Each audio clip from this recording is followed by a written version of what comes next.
Hello, this is Rakesh Rao from Coordinate Systems, and in this CADPower video I am going to show you a block tool with which you can modify globally the block properties like scale factor, rotation angle and so on.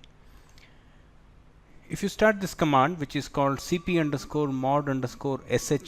on the command line, you get this dialog where you can specify whether you want to modify the blocks or shapes.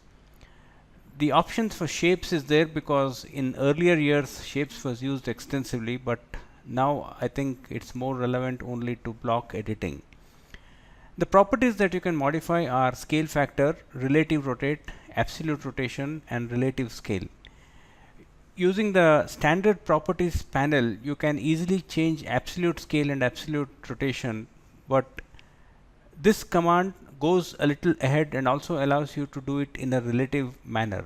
For example, if I'm going to say relative rotate and I'm going to enter a value here, let's say 20, it means I want to rotate all blocks by 20 degrees relative to their existing rotation angle.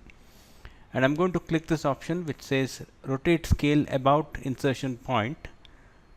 Click OK. Now you get the standard dialog which allows you to select the blocks. So I'm going to choose the block option here and select one of my blocks, which is this one, clump of trees or bushes. So you can see that these are the clumps of trees or bushes which are blocks, and I'm going to scan the entire drawing. So 9 have been found. So it's going to now rotate by 20 degrees about its rotation angle.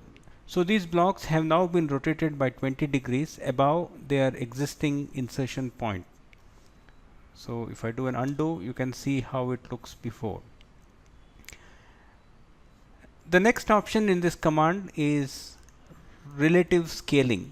So we go back to this command and choose this option called relative scale, and we enter a scale factor, let's say 0.5. So what this means is these blocks which are now at different scale will be scaled exactly half of their existing scale. So we go back here, select all the blocks, 9 found. So you can see that all of them have reduced their size by half. So relative scaling and relative blocking is the differentiator that this command brings, which you cannot get from the standard properties dialog.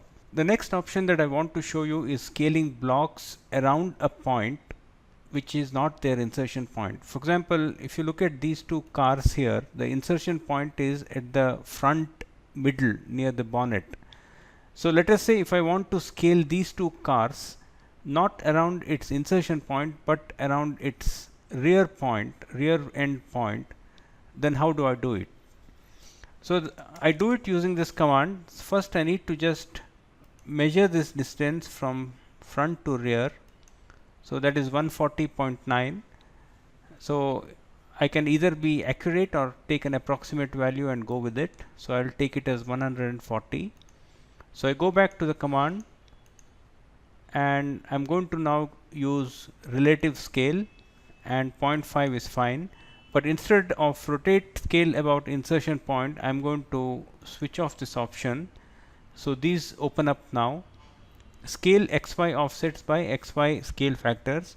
So I need to now specify the x offset from the insertion point. So I'm going to write that as 140. So 140 from the insertion point in the x direction will give me this point at the rear end here. So that is what I want. On the y side, I don't need to have any offset because I want it to be exactly in this center. So I'm just going to click OK. Okay, I need to change the block name. So this block is car Hyundai i10, and I'm going to select these two. So you can see that both these blocks have now scaled by a factor of 0.5, and the scaling has happened around the rear point and not around the original insertion point. So this is how the command works. You can use it to scale and rotate blocks. The other options are identical to what you can also get using the properties command. So I did not show it now, but if you want, you can use these options as well. Thank you, and do let me know if you have any questions.